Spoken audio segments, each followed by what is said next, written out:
In this lesson, we'll practice drawing the free body diagrams for the members of a frame and also a machine. Then in the next lesson, we'll show how to apply the equations of equilibrium to solve the forces that act at each of the connections for these types of members. First, though, let me make a general statement. Both frames and machines are composed of pin-connected members. Here's a typical connection at the joint of two members which are connected together for a frame. Specifically, though, a frame is composed of members that are used to support loads. For example, here's a frame used to support this top plate. It's composed of three members, and each is pin-connected at its endpoints. Here's an example of a building frame that's composed of pin-connected columns and beams. Or finally, here's a frame that's used to support this tower. A machine, on the other hand, transmits a force of a given magnitude into one having a greater or a smaller magnitude. For example, these tongues alter the application of a force used to lift this block. Or here, this pruning shear is a machine where a smaller force applied to the handles creates a larger force at the blade. Or even here, for the scissors lift, where a force applied by an hydraulic cylinder causes the platform to either rise or lower. Now, before we begin to draw the free body diagrams for any of the members of a frame or machine, it's always good to first spot any two-force members that may be composing it. If you can find them, it will simplify an analysis, which I'll indicate later on. So let's review the idea of finding two-force members first. You may recall that a two-force member is in equilibrium, provided the two forces that act on it are equal, opposite, and collinear.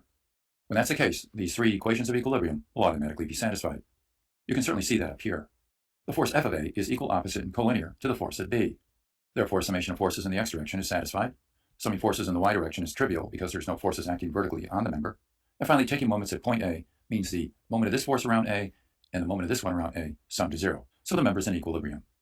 Let's go through a few examples. Consider this link, which is pin connecting these two girders together. It's a two-force member, isn't it? There's only a force acting at each endpoint, that is, at the pins, and those forces must be equal, opposite, and collinear. It's a two-force member. Another example of a two-force member is this strut, which is used to support this pedestrian walkway. It has only forces acting at each endpoint, and they're equal, opposite, and collinear. We've seen this example in a previous lesson. This supporting link on this desk chair is a two-force member. The forces acting at the endpoints of the member are equal, opposite, and, of course, collinear. Wait, now that we've completed our discussion of two-force members, let's discuss drawing the free body diagrams for the various members of a pin-connected frame or a machine. For any analysis, you want to start by drawing the free body diagrams of the entire system of connected members, or perhaps each member. Remember, when you look at this system of members, to always identify the two-force members to keep the analysis simple. And finally, remember Newton's third law. Use the principle of action equal but opposite force reaction at all the contact points between adjacent members. Okay, so let's put these ideas into practice. We'll begin with this problem, where we want to draw the free body diagrams for the two members of this frame. Is any one of these members a two-force member? The answer is no. Each one is subjected to three forces. Notice that we have pin connections at A, B, and C. We'll begin by drawing the free body diagram for member AB. And when we do that, we have to put our 200 Newton active force acting on the member, show our dimensions, of course, and then at A, we have two components of reaction.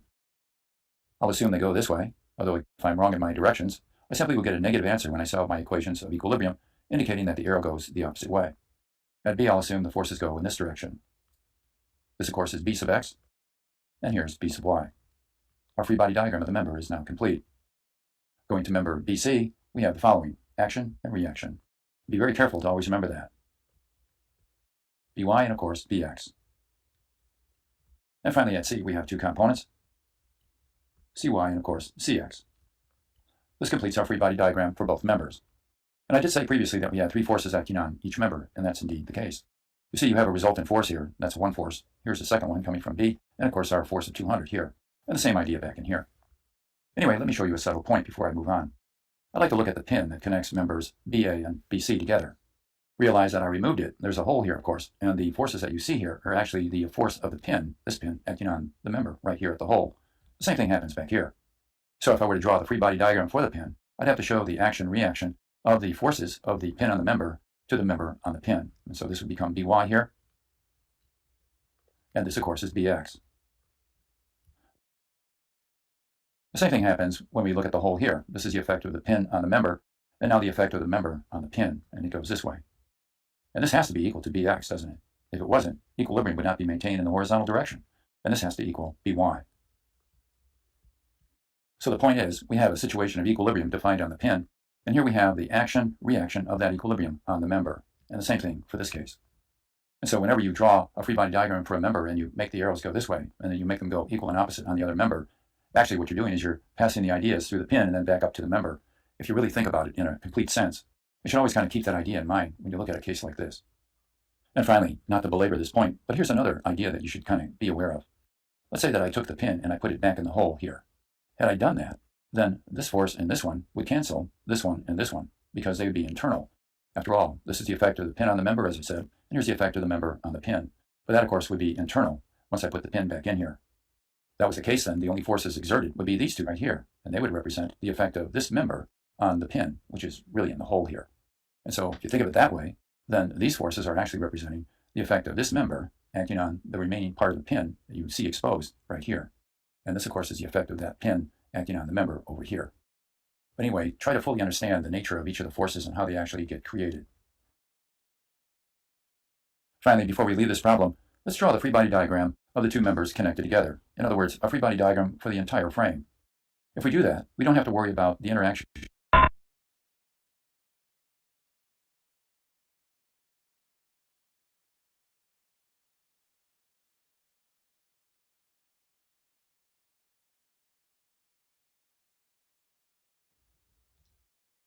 And then at C, we have two components. We have a CX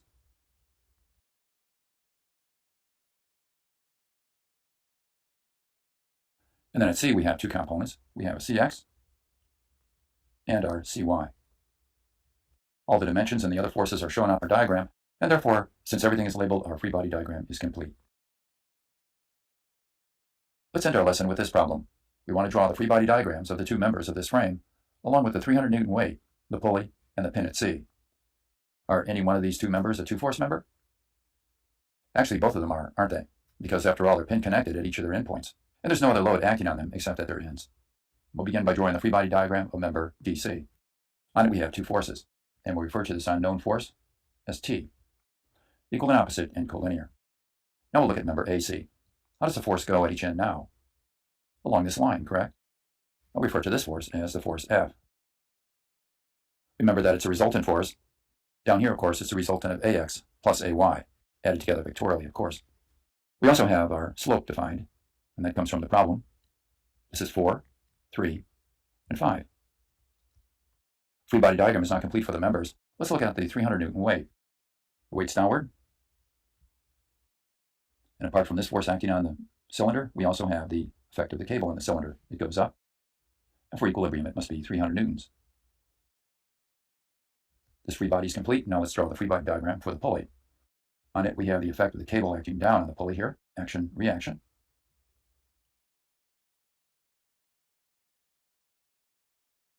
And since the cable has the same continuous tension within it, it comes around the pulley this way and is directed this way.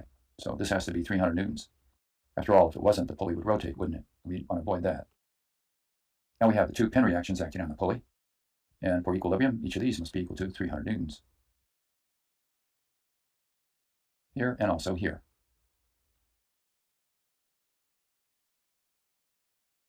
And now only one more free body diagram, and that's the pin.